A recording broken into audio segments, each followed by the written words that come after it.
At the center of this moment is a high-stakes political message, one that blends policy, rhetoric, and public perception.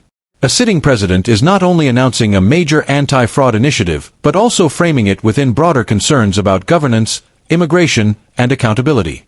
These kinds of statements often carry both political and symbolic weight, raising an important question. Is this primarily about policy enforcement, or shaping a narrative ahead of a national audience? So tonight, although started 4 months ago, I am officially announcing the war on fraud to be led by our great Vice President J.D. Vance.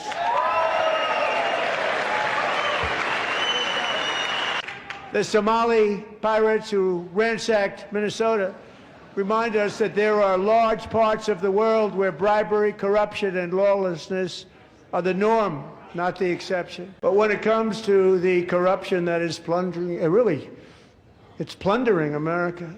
There's been no more stunning example than Minnesota, where members of the Somali community have pillaged an estimated $19 billion from the American taxpayer. Oh, we have all the information. And in actuality, the number is much higher than that. And California, Massachusetts, Maine, and many other states are even worse. This is the kind of corruption that shreds the fabric of a nation, and we are working on it like you wouldn't believe. So tonight, although started 4 months ago, I am officially... At this point, it's important to separate rhetoric from verifiable facts. Claims involving billions of dollars in fraud are serious and typically require detailed audits, official investigations, and independent verification.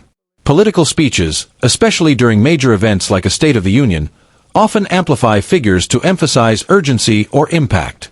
The broader issue here is not just the number itself, but how such claims shape public opinion around communities, immigration, and government oversight. So the key question becomes, should audiences take these figures at face value or look for corroborating evidence before forming conclusions? Announcing the war on fraud to be led by our great Vice President J.D. Vance.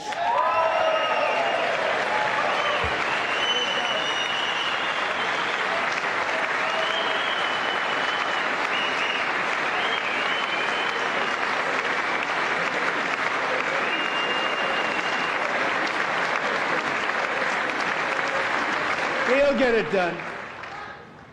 And if we're able to find enough of that fraud, we will actually have a balanced budget overnight. It'll go very quickly. That's the kind of money you're talking about. We'll balance our budget.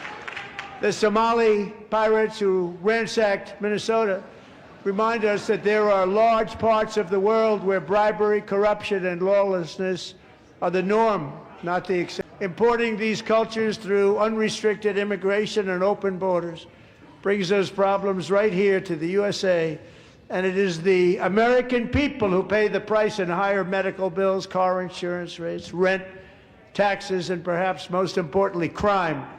We will take care of this problem. We're going to take care of this problem. We are not playing games. This exchange highlights how modern political moments often blend policy claims, personal confrontations, and media amplification into a single narrative.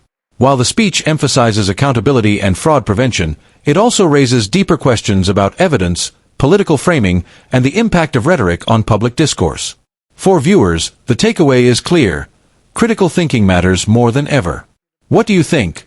Was this a substantive policy push or a powerful political performance? Share your perspective in the comments, and don't forget to like, subscribe, and follow for more balanced, fact-based analysis of the stories shaping today's political landscape.